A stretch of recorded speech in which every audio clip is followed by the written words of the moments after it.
हलंदियास जे चेल चुरण छॾियो त हथनि सी हलंदियास जे हथनि हलण छॾियो त सीने सी सुरंदियास मिरुनि सां मिरूं थी जबल झाॻींदियास मिली त मिलंदियास न त घोरे जान जतन तां।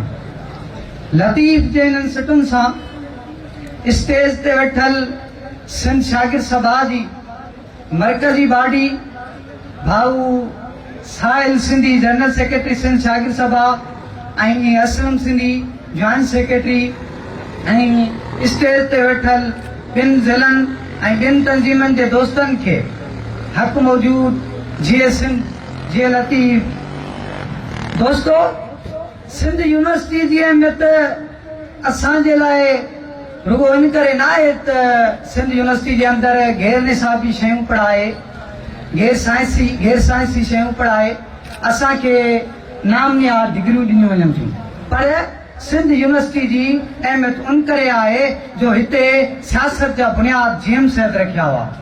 सिंध यूनिवर्सिटी जी अहमियत उन करे आहे जेका जीएम सैद सिंधी शागिर्दनि सां सिंधु देश जी शाम मल्हाई हुई ऐं उन ॾींहुं साईं जीएम सैद सिंध जे शागिर्दनि सां मुखातिब थियो हुयो।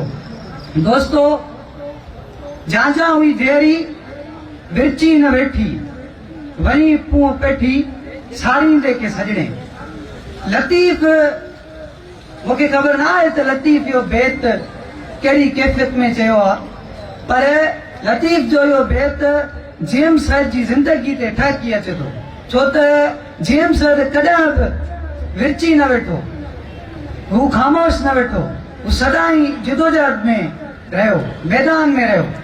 असांजे हिन प्रोग्राम खे सिंध यूनिवर्सिटी जी इंतज़ामिया नाकाम करण जी नाकाम कोशिश कई पर मां सिंध यूनिवर्सिटी जी इंतज़ामिया ऐं रियासत खे ॿुधाइणु घुरां थो ही मुंहिंजी ॻाल्हि इब्न कासिम जा उहे हवारी ॿुधी छॾनि। तहरीकूं तशदुद सां ख़तम न थींदियूं आहिनि। तव्हां काल वायलेंस वारो इहो औज़ार बंगाल जे अंदरि इस्तेमालु कयो पर तव्हांखे नाकामी मिली। सैद घणो दुखी शख़्सियत आहे। जीएम सैद सिंध जे लाइ केतिरियूं ख़िदमतूं सरंजाम ॾिनियूं। सिंध यूनिवर्सिटी जो बुनियाद हिते सिंध जे अंदरि जीएम सैद विधो। सिंधी अदबी बोर्ड या साईं जॾहिं तालीम जो वज़ीर थियो त हुन सिंध जे लाइ जेके ख़िदमतूं सरंजाम ॾिनियूं ऐं उन खां पोइ हू सियासी जिदोजहद कंदो रहियो। साईं जीएम सैद जा हूं घणा पासा आहिनि पर पाण मुख़्तसिर तौर ते छो त टाइम बि घटि आहे उन हवाले सां सियासत ते ई ॻाल्हाईंदासीं। जीएम सैद पाकिस्तान ठहण खां पोइ 1952 में वन यूनिट जी तहरीक हलाई। उनमें साईं जीएम सैद समेत नौजवाननि जो बि किरदारु हुयो जीएम सैद जो बि किरदारु हुयो ऐं उन खां पोइ मुख़्तलिफ़ साईं वॾो अरसो नज़रबंद रहियो। नज़रबंदी जे दौरान हू तहरीरनि ऐं तकरीरनि जो कमु कंदो रहियो। तहरीरूं ऐं तकरीरूं छो त जीएम सैद जो इहो ई कमु निमाया आहे। उन खां पोइ साईं जीएम सैद भुज़ में सिंध सूफ़िया सिंध जे अनवान सां हिकिड़ी सॼी सिंध जे अंदरि तहरीक हलाई हुई।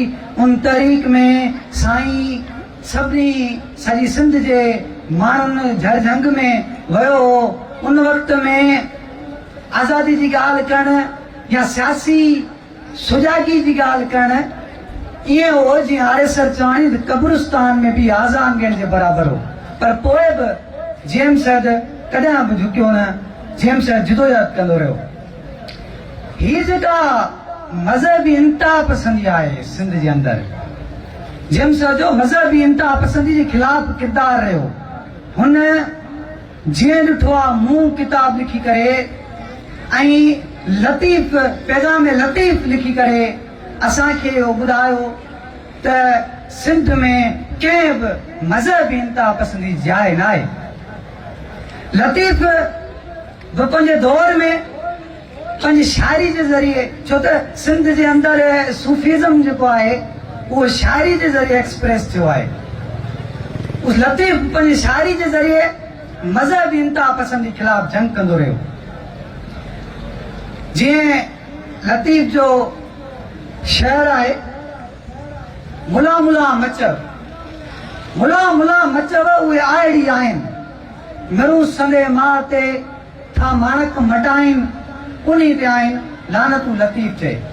हाणे ही ताज़ो ई वाक़ियो थियो हुयो। ही तव्हां ॾिठो हूंदो त दरवेश सिफ़त इंसान डॉक्टर कुंभर खे उन्हनि आदम बू कंदड़ माण्हुनि मज़हबी इंतिहा पसंदी फैलाईंदड़ माण्हुनि क़तल करे छॾियो। जॾहिं त हुनजी हू लाइव आयो, हू चए पियो त मां कंहिं बि क़िस्म जी का बि गुस्ताखी न आहे की, पर पोइ बि हुनखे क़तल कयो वियो। ईअं न हो इस्लाम जे अंधा तो अपनायो। उन जे करे ही जेको नबी करीम सल्लल्लाहु अलैहि वसल्लम जो किरदारु आहे तव्हां उनखे खोले ॾिसो त नबी करीम सल्लल्लाहु अलैहि वसल्लम हज़रत मोहम्मद सल्लल्लाहु अलैहि वसल्लम वॾो परहेज़गार माण्हू हुयो। ही जेको ॿुढड़ी औरत वारो वाक़ियो मशहूरु आहे। हाणे जॾहिं हुनजी तबियत ख़राब थी पई त नबी करीम सल्लल्लाहु अलैहि वसल्लम साईं उन्हनि खां पुछणु वियो, पर ही इब्न कासिम जी वाक़ियात उनजे किरदार जे मुखालिफ़ थी हिते सिंध जे अंदरि मज़हबी इंतिहा पसंदी फैलाए रहिया आहिनि। ऐं उन खां पोइ मां सिंध जे जेके नौजवान हिते वेठा आहिनि उन्हनि खे हिकिड़ो पैगाम ॾियणु चाहींदुसि त दोस्तो, मूंखे ख़बर आहे त हिते खोड़ नौजवान के प्रोग्राम खे तकरीरुनि खे ॿुधण आया हूंदा ऐं घणा नौजवान राग खे ॿुधण आया हूंदा ऐं घणा नौजवान हिन सिंध यूनिवर्सिटी जे अंदरि के हसीन ख्वाब खणी आया हूंदा। उन्हनि खे मां हिकिड़ी गुज़ारिश कंदुसि त वतन सां बीहो, छो त धरती अज़ीज़ थींदी आहे, धरती सभु कुझु थींदी आहे। धरती सां जेको इश्क थींदो आहे उहो अज़ीम थींदो आहे। हिकिड़े मक़सद सां बीहो। कमाल अतातुर्क खां कंहिं फ्रांसीसी सफ़ीर जी धीउ पुछो त कमाल छा तो कॾहिं मोहबत कई आहे? त कमाल वराणियो त हा, मां मोहबत कई आहे, पर उहा हिकिड़ी पोड़ी औरत आहे, मां उनखे नौजवान करण जी कोशिश करे रहियो आहियां। त हुन वरी पुछो त उहा पोड़ी औरत केरु आहे? त कमाल वराणियो उहा मुंहिंजी मादरे वतन तुर्की आहे।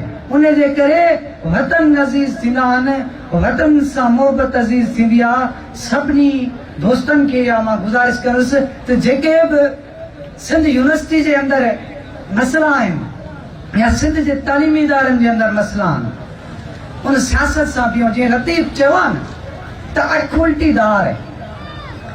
उल्टीदार वाह उल्टो आम सी, जे ला वारो लोक वहे तू ऊंचो उभार, मथा थी करार मार त मतारो थिए।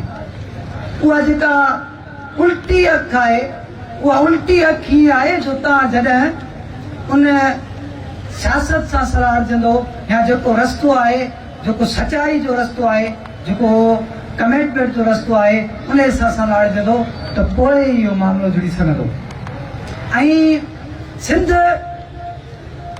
हींअर ख़राब सूरत हाल मां गुज़री रही आहे। सिंध ते जेका धारी आबादकारी जी रेलगार आहे, सिंध खे अक़लियत में तब्दील करण जूं कोशिशूं थी रहियूं आहिनि। सिंध जी डेमोग्राफी खे ख़तमु करण जी कोशिश कई पई वञे, सिंध जे वजूद ऐं क़ौमी तशख़ुस खे ख़तमु करण जी कोशिश कई पई वञे। उन सूरत हाल में वरी जेके चवंदा आहिनि त दुनिया जा मज़दूर आहिनि इन्हनि खे छॾे ॾियो, त उन्हनि खे मां ॿुधाईंदुसि त दुनिया जा मज़दूर सिंध ख़ाली करियो, सिंध तव्हांजे पीउ जी जागीर कान्हे का। ऐं आख़िर में मां ही शहर चई पंहिंजी जाइ वठंदुसि, दरियाई के ॿार फूक त लॻे अंबरें, हिते जे वण जूं विथूं सभु विसार, समूरी सरकार नई रख जनाह में जीअं सिंध साथियो।